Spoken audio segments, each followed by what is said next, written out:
A análise do cenário político nacional é o tema da entrevista do dia com Maria Lídia Flandoli.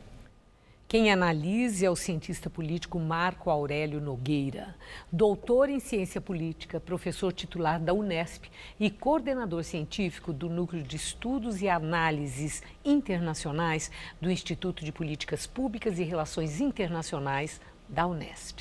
Muito obrigada, professor, por estar conosco. Bom, professor, governo novo. E que começa de uma forma mais agitada, por todas as razões. A própria cirurgia do presidente da República, que gerou alguma apreensão, já está bem, já voltou para Brasília. Mas aí o fato para o qual as tensões estão todas voltadas, que é aquele do filho de Bolsonaro, Carlos Bolsonaro, ter dito que o ministro secretário-geral da Presidência da República mentiu quando declarou que conversou algumas vezes com o presidente Bolsonaro quando estava no hospital sobre um escândalo aí que está envolvendo o PSL, do qual Bebiano foi presidente, sobre o uso de dinheiro público eleitoral para candidatos laranja. Muito bem. Bolsonaro confirmou o que o filho falou. Disse que não, o homem não conversou comigo não e etc. Quer dizer, reiterou que Bebiano teria mentido sim. Bebiano nega e já fui informada aqui que ele disse que ele não sairá escorraçado pelas portas do fundo do governo. E ele está tendo defesas, Rodrigo Maia o defendeu hoje, já Onyx, como falam, Lorenzoni saiu também em defesa dele, diz que essas coisas acontecem mesmo em conversa de governo. Agora, numa análise política, quero ouvi-lo, professor. Tudo isso é previsível em início de governo, esse leva e traz, essas disputas de ego? Isso é coisa de começo de governo e não é preocupante ou nós temos razões para estar preocupados com uma crise que possa estar se instalando? Bom, boa noite, Maria, boa noite aos espectadores. Eu acho que não é comum no início de governo você ter tanto fogo amigo, como se costuma dizer, como nós estamos vendo nesses primeiros 40, 45 dias do governo Bolsonaro. Quer dizer, evidentemente, nenhum governo é harmonioso por inteiro e eles sempre se caracterizam por muitas disputas internas, porque isso é da natureza da política e, sobretudo, da política do poder, né? Agora, num governo que mal iniciou a sua trajetória, chama atenção. Tanta tensão, tanta disputa interna, e isso, no mínimo, deve nos convidar a tentar fazer uma interpretação. Quer dizer, por que está acontecendo isso? Eu acho que existem algumas razões que podem nos ajudar a entender o quadro, né? Uma delas é que o governo Bolsonaro, assim como a própria eleição do Jair Bolsonaro o ano passado, não foi acompanhada, e o governo não está sendo acompanhada, pela presença de um partido ou de uma força política com capacidade de organização do próprio governo. É um governo, eu cheguei uma vez a escrever isso, que não tem uma alma dentro dele. Ele não tem uma força diretiva, ele não tem uma liderança inconteste, por mais que o próprio presidente Jair Bolsonaro reivindique essa posição. Mas ele esteve hospitalizado até ontem, até hoje, né? Ainda não assumiu propriamente o governo. Então esse é um governo sem alma, sem uma força com direção, capacidade de direção e sem um programa de ação muito claro. Tudo isso acaba criando muitos vácuos dentro do espaço governamental, né? Isso é uma coisa. A outra coisa é que o movimento Bolsonaro, o da eleição e o agora, é um movimento que tem um protagonismo exagerado da família Bolsonaro. Os filhos, em especial. O senhor se refere aos filhos. Exatamente. São 3 filhos políticos que têm mandatos, cada um num lugar. Nenhum diretamente com cargo no governo. Nenhum deles no nível governamental direto, exatamente, mas que têm interlocução direta com o presidente, né? E que fazem política como se aquilo fosse uma extensão da casa deles.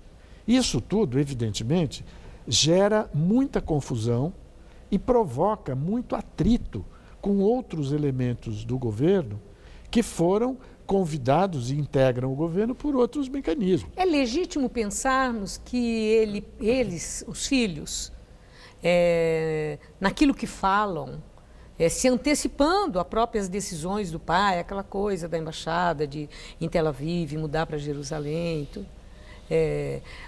Um dos filhos numa palestra dizendo que cabe um soldado resolve que o Supremo aí podem resolver a questão no Supremo, e agora essa história do Bibiano, não, mentiu, a palavra forte, né? Mentiu é forte, e que eles possam estar assim assumindo uma posição numa linha de frente, prestando um serviço ao pai. Olha, Maria Lídia, eu acho que é possível. Assim como é possível também, nós pensamos que a condição política, técnica, intelectual do próprio presidente está fazendo com que ele seja objeto de muitas tentativas de agendamento. Como ele não tem um norte muito claro de atuação, e não quer dizer que ele não possa ter, ele não teve até agora, né? É muito uma coisa presa na ideologia, na condenação ideológica, etc, etc. E muito mais em relação a costumes. Isso, moral, costumes, tudo isso, né? Como ele não tem, então, a impressão que dá é que existem muitas forças ali dentro do governo querendo agendar o presidente, ou seja, dizer o que ele deve dizer, o que ele deve falar, o que ele deve fazer, né? E isso é um grande problema. Você pode pôr aí os filhos, você pode pôr o vice-presidente, você pode pôr o núcleo militar que assessora o presidente, e você pode colocar os políticos, capitaneado direto ou indiretamente pelo Onyx Lorenzoni, né? Aí você tem, pela linha da economia, também uma tentativa de agendamento, né? Tanto em termos da gestão econômica, quanto em termos das reformas que a economia, a área econômica, considera relevantes. Agora, interessante é o seguinte, o senhor falou que não se sabe exatamente o que o governo vai fazer. Então, vamos até atribuir que tenha ficado algo em suspenso, considerando que o presidente teria de ter um afastamento, houve Davos, aquele negócio todo também. Então, do ponto de vista do marketing político, teria um significado, o homem falar ali numa tribuna internacional.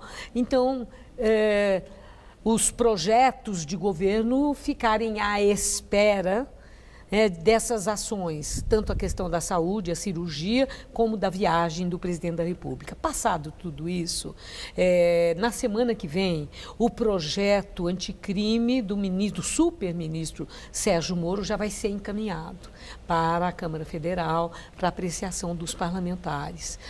Já está vendo hoje, nós já ficamos sabendo de algumas definições em relação ao projeto da reforma da Previdência Social.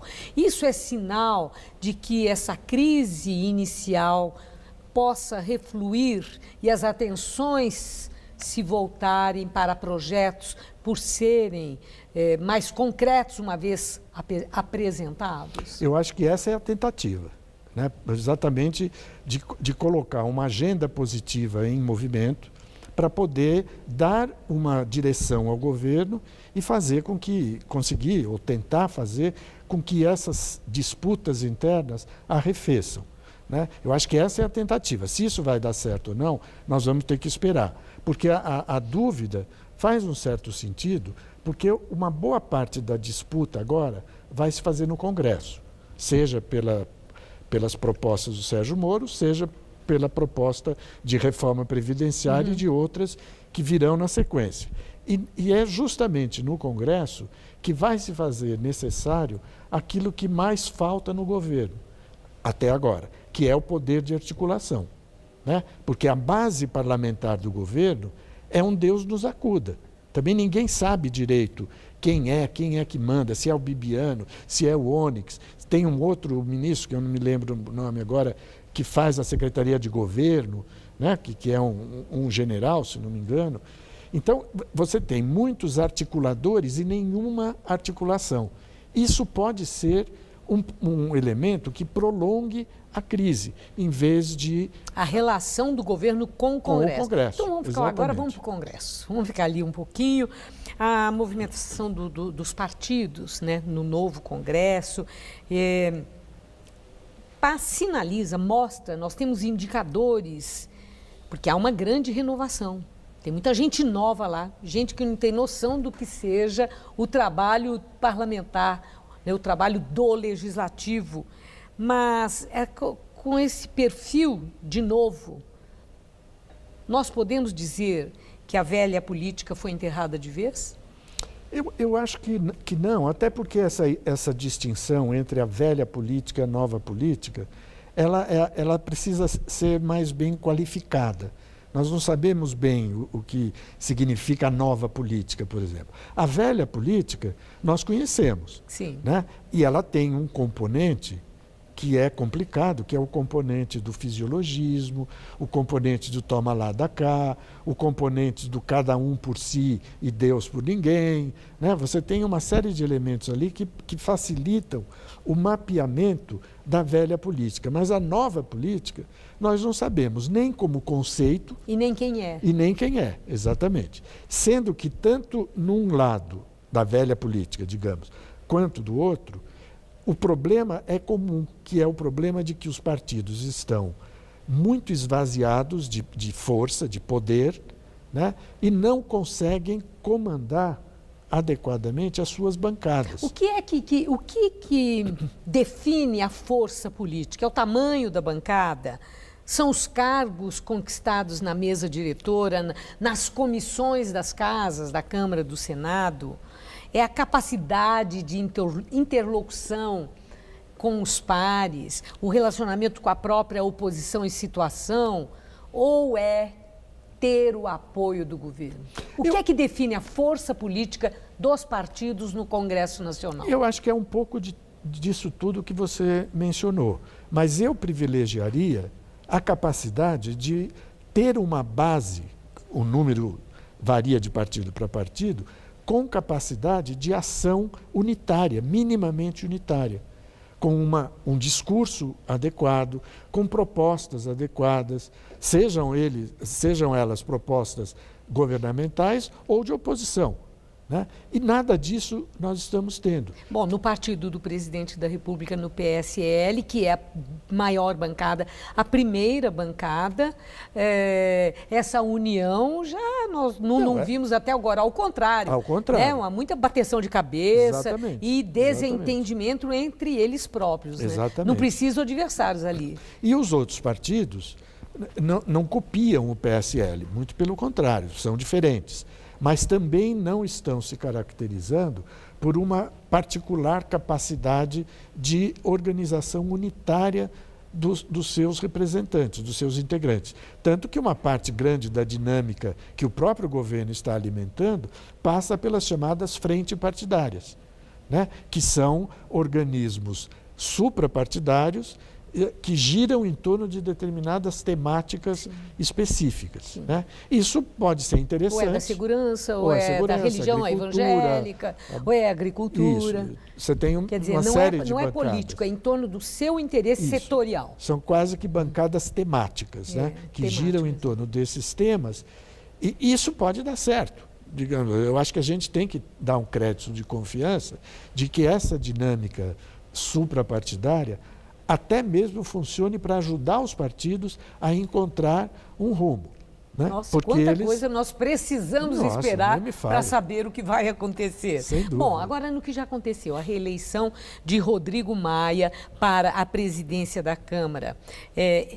Isso indica que Bolsonaro vai ter, porque ali houve uma conversação e tal, um apoio, que Rodrigo Maia vai ter o apoio de Bolsonaro e que ele vai trabalhar para os intentos de Bolsonaro no sentido de seduzir os parlamentares para a aprovação dos projetos do governo? Eu acho que uma parte importante do papel do presidente da Câmara é exatamente esse, seja qual for o governo. Né? O presidente da Câmara não está ali, digamos assim, para empoderar a Câmara contra o governo. não é essa a função dele, mas ele tem que defender as posições que contribuam para a formação de maiorias no Congresso, na Câmara, no caso, né? E nessa medida que sirvam de base operacional para o próprio governo. E acho que o Rodrigo Maia, ao longo desses últimos anos, demonstrou capacidade de fazer esse papel. De articulação. A própria eleição dele foi uma demonstração disso. De força, né? De força, de capacidade, de capacidade de interlocução. Ele conversou com todos no meio de tanta gente nova, partidos. Só ele é que conhecia os que já são da casa, né? Exatamente. Tem isso, também né? Tem também, isso. né? Ele entrou Claro. com um lastro. Lastro. Exatamente. E no Senado, né? O Senado já foi diferente, porque com a derrota de Renan Calheiros, a eleição de Davi Alcolumbre, que era um homem que tinha o apoio do Onyx Lorenzoni, de Bolsonaro, a gente pode entender que vai ser mais fácil para Bolsonaro, que ele terá os senadores na mão? Eu acho que a esse ponto de ter os senadores na mão, eu não aí não diria. pode ter sido demais. Talvez um pouco exagerado demais. Mas que ali a situação foi mais favorável ao governo, sem dúvida nenhuma. Mas o interessante é que foi um favorecimento ao governo que tem que ser também relativizado, porque também ganhou a batalha no Senado as forças democráticas mais interessantes, que têm assento ali. Porque a derrota do Renan Calheiros representou um balão de oxigênio para a política nacional, né? Independentemente de se julgar... Foi surpreendente, professor? Eu acho que até a véspera não se imaginava que iria acontecer aquilo. Né? Agora, nos 2 últimos dias, houve uma virada completa de panorama. O que sinaliza também que os novos... e o próprio presidente Bolsonaro, que ali na articulação política, o governo tem a sua força. Né? Não, tem a sua força. E existe um componente que tem que ser sempre levado em consideração, que é a pressão social. Ainda que ela não tenha se manifestado com força, gente na rua, ela se manifestou através das redes sociais. Sim, cada e vez isso mais, seguramente interfere e ajuda a definir a dinâmica das decisões ali. A última questão, para encerrar no 1 minuto que temos, aquilo que aconteceu, voto secreto e voto aberto. Inclusive, já há um projeto lá que já tem uma medida, já foi votada uma medida de urgência que deverá ser votado logo, que é esse para acabar com o voto secreto.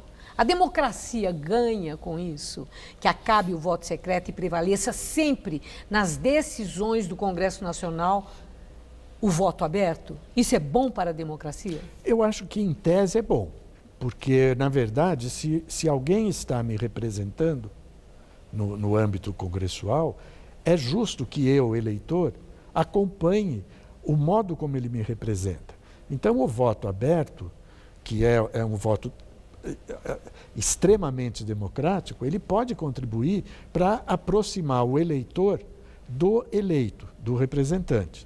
Agora, se isso vai mudar significativamente a dinâmica democrática das decisões, nós vamos ter que também pagar para ver. Quanta expectativa, professor. Um ano rico esse. Rico. De verdade, rico, Verdade. de verdade. Muito obrigada por seus esclarecimentos. Uma boa noite. Boa noite. Luciana.